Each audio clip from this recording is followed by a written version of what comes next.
will start identifying themselves as transgenders, then it also means that you have to start addressing them with the names that they want to be addressed. And using the pronouns that's specifically for that purpose. Actually, sa totoo lang, ang ating wikang Filipino ay walang kinikilalang gender. Ang naging gender lang naman ng language natin nung gumamit tayo ng English. Kasi very gender blind ang ating Filipino pronoun. Ikaw, ako, siya, tayo. 'Di ba? Pero kailangan sa American English, kailangan i-identify mo kung he or she siya. Now, if someone is a transgender woman, like Angela Ponce or Angela Ponce, you identify her as her. Okay.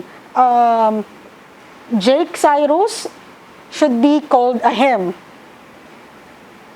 Okay. So, para sa isang taong katulad natin, when we feel na, ito yon, halimbawa, babae ako, tapos parang, ano bang issue? Ba't natin kailangan problemahin ito? Ang daming problema sa buhay. That's privilege. You don't feel that in a way, parang you have to ask yourself, why am I dismissing this concern? Kasi for people who are transgendered, for the longest time, they try to hide who they are. And it's really nice if you acknowledge them. So ako personally, in my class, because in the Philippines, hindi pa, yung magpapalit ng pangalan yung mga transgenders. So ako, pag kami transgender students ako sa klase, ang una kong tinatanong sa first day ng class when I call them, how would you like me to address you? What name should I call you? So they'll give me their chosen names and I will call them that all throughout. Okay? Kasi yun yung concern natin sa gender identity. Ngayon, pag inisip ninyo, ma'am, so binary na naman. Cisgender, transgender. Paano kung di naman kami transgender? At hindi rin naman kami cisgender. We're still talking of the identity, how we see ourselves. Okay. So, kung kayo ay taong walang confusion sa buhay, yes, mabuhay kayo. Okay. But for the people na medyo na gustong mag-explore, gustong makita kung what makes them comfortable, then let's, try to understand them. Okay? Nakakahilo siya content. Again, this is not to label people, but just to start being more aware of our language. Because remember, language also shapes our reality. If you're a cisgender and if you're not a cisgender and you're not a trans, how can you identify yourself? There are some terms, okay? If you don't want to adopt these terms, that's fine. That's really, really fine. Walang problema. But in gender studies kasi, this is something that's being discussed. Okay? Para naiintindihan natin na ang gender, kaya ang tawag ko sa lecture ko, spectrum. Kasi ang gender, hindi binary. Spectrum siya. Mahaba siyang linya na nag-fluid, gumagalaw. Okay? So, yan. We've talked about cisgender and trans, then let's go to non-binary. Non-binary are people who don't identify as exclusively male or female. Non-binary, posibleng kung ikaw ay lesbian. If you're a lesbian, you don't identify as male and female. You have a different identity. So you can call yourself a non-binary. Okay. So bisexual sometimes can identify as non-binary. Then you have gender fluid. Okay, my current partner now identifies as a gender fluid.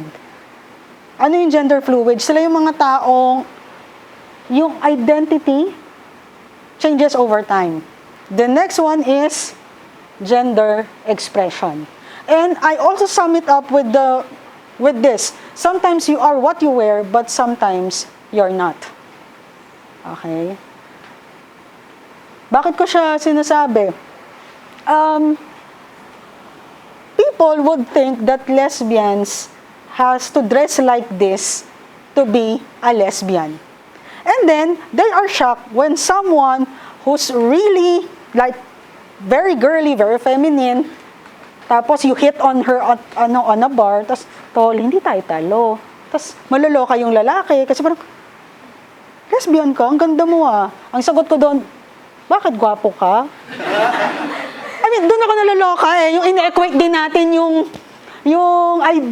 expression sa kung maganda ka o pangit ka. Or yun nga minsan, sayang, bading siya, ang gwapo pa naman niya. Parang, guys, may karapatang maging maganda at gwapo ang LGBT. Hindi yan pang cisgender lang. Just imagine, we totally judge people by the way that they express themselves.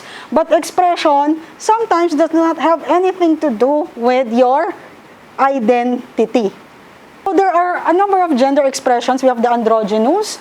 Androgynous are people who express themselves using a combination of masculine and feminine characteristics. Si Ruby Rose, who is a model, is an androgynous model. So she androgynous siya because she presents herself as both masculine and feminine. Feminine expression are, for example, how you would, these are associated with women, okay? So, di ba, ano yung mga bagay na associated with women? Generally, makeup. But it doesn't mean na nag-makeup ang isang tao, assume mo agad na babae siya. Okay? Kasi yung mga emo rocker bands also wears makeup. Kaya, yun yung sinasabi ko eh. Kaya siya dimensions, kasi hindi nangangahulugang kung ano rin yung physical na nakikita mo, yun din yung pag-identify nila sa kanilang sarili. Okay? So, you have androgynous, feminine, masculine, of course. So, kung ikaw ay may penis, you identify as a man, then you dress also in clothes traditionally associated with men, then happy ka kasi wala kang masyadong discrimination na natatanggap sa mundo. Okay? Kasi kahit pa paano, privilege pa rin po ang mga lalaki. Okay? Ang lesbian, sabi nila, they are twice oppressed. They are twice oppressed kasi oppressed sila as babae, oppressed pa sila as lesbian. Matindi dyan kung ikaw ay probinsyanong lesbian pa. 3 beses ka oppressed. Oppressed ka bilang babae, oppressed ka bilang lesbian, oppressed ka pa bilang taga-probinsya na rural. Mas malala dyan kung ikaw ay person with disability pa. 4 na beses ka pang oppressed. Binuhat mo lahat ng oppression sa mundo. Para kang Mara Clara na teleserye. So, I mean, being conscious of these things makes you, in a way, I think, kinder towards the struggles of other people. And towards your own struggles to know who you are. Kasi a lot of people, a lot of students would also come to me, they will tell me, ma'am, paano yan? Hindi ko ma-figure out kung ano ko, sino talaga yung gusto ko. Tapos I would ask them, ilang taong ka na ba eh? Ha? Ma'am, mga 18. Okay lang yan, bata ka pa. You don't have to define who you are at a certain point. Kasi lagi yang may pagbabago. Pero kung feeling mo, magmula, ma'am, pagkagising ko, paglabas ko pa lang sa tiyan ng nanay ko, alam ko, babae talaga ako, then fine. That's also really, really good for you. Okay? And of course, gender neutral. So these are people whose expression is different from conventional expectations of masculinity and femininity. So marami na rin pong gender neutral na expressions ngayon. And nowadays, there are also brands that actually ito yung hinaing ko sa mga brands ng dito sa Pinas. They only dress for men and women. They don't dress for the other genders.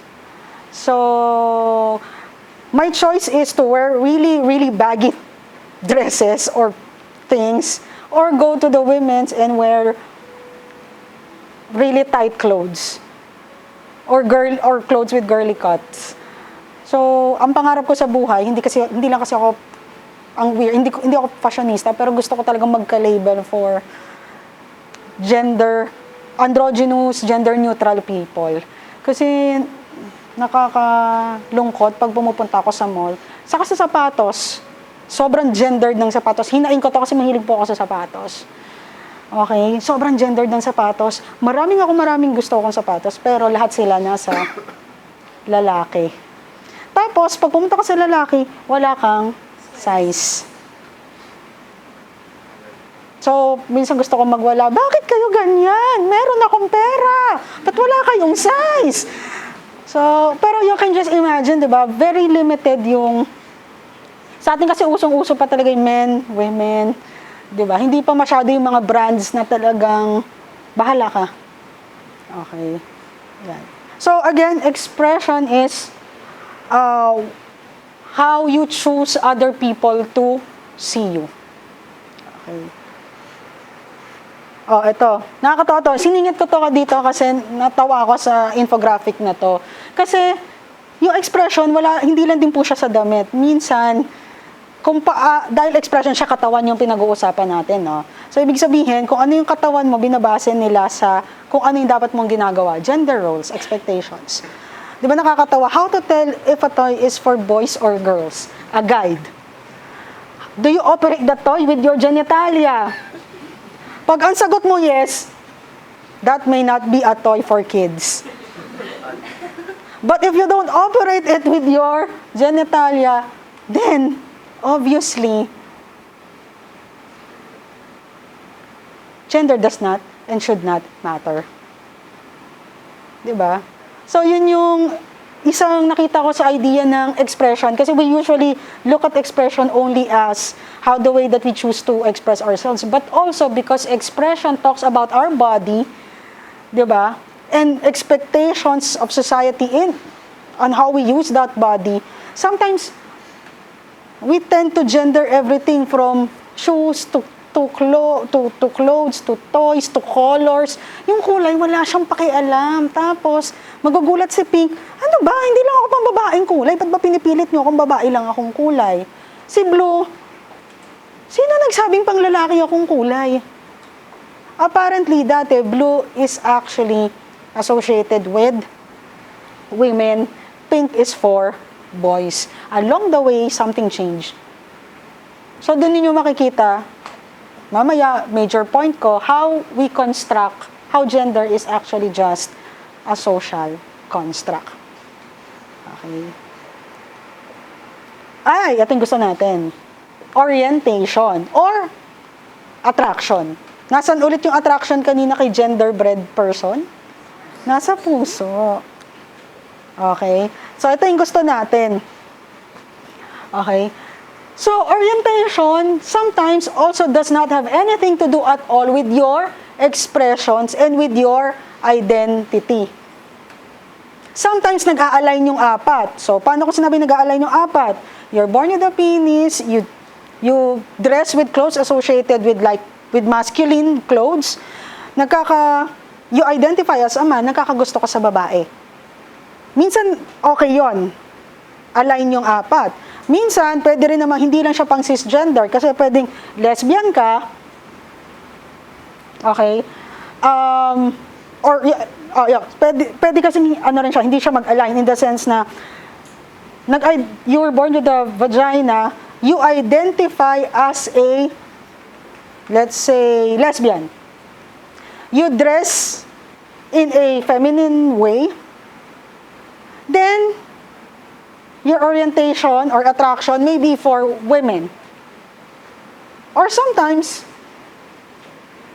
yung women na to, pwedeng ang forma niya ay babae din, or, in my case, medyo parang butch. Okay, so marami pong terminology, hindi ko na siya iisa-isahin kasi baka paglabas ninyo parang, anong nangyari? Kasi gender class typically is really one semester, but I'm just introducing these things to you. Okay? So, may mga times na hindi siya nag-a-align. Kaya minsan, nagugulat tayo, teka, transgender male siya, tapos, may nagustuhan siyang lalaki rin. I mean, cisgender na lalaki. Transgender male, ha? Tapos, ang gusto niya, cisgender, male. Sabog utak, di ba? Parang, ha? Or minsan, ganito. Bakla siya. Oh, ang identity niya bakla, ang forma niya bakla, pero may gusto siya sa babae. Kasi yung apat na yan are not mutually exclusive.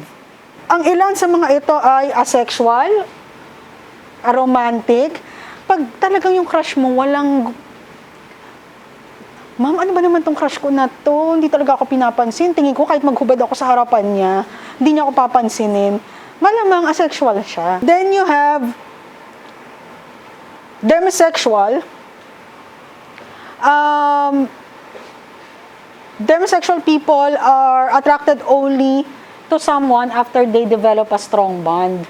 Okay? So, ito, di na tayo tumitingin dito sa identity at expression. Naiintindihan ninyo? Wala na siya identity and expression kung kanino ka na may gusto. Of course, heterosexual are people who experiences attraction on the opposite sex. So, kung lalaki ka, babae, may gusto ka sa babae. Homosexual are people who experiences the same attraction towards the same gender. So, lesbian, gay, yan. Okay, and then bisexual, all, alam mo, yung reputation ng bisexual, kailangan nating ipaglaban. Okay, kasi yung mga bisexual people, minsan, ang akala sa kanila, cheater sila. Dahil, alam, kung magkagusto yan ng babae at lalaki, at hindi yan pinagsabay, hindi yan cheater. Okay, kasi lahat ng tao, cheater, basta pinagsabay mo ang dalawang tao. Okay, but if this person was attracted to a man, and then after a few months, nag-break sila, became attracted to a woman, then there's a possibility na bisexual siya. Pansexual are people who are attracted to all gender. I am gender fluid.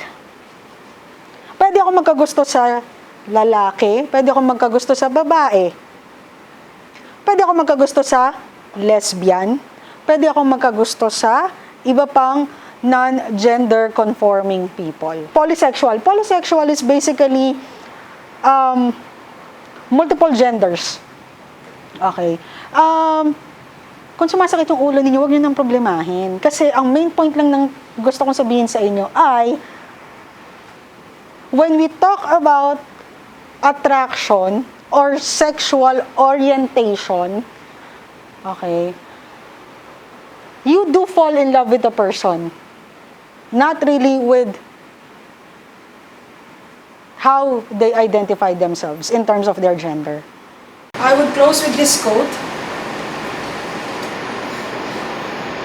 Ito. Why do people say grow some balls? Balls are weak and sensitive. If you wanna be tough, grow a vagina. Those things can take a pounding. Hini-highlight ko to kasi grow some balls. When you want someone to be brave, why are you associating it with balls?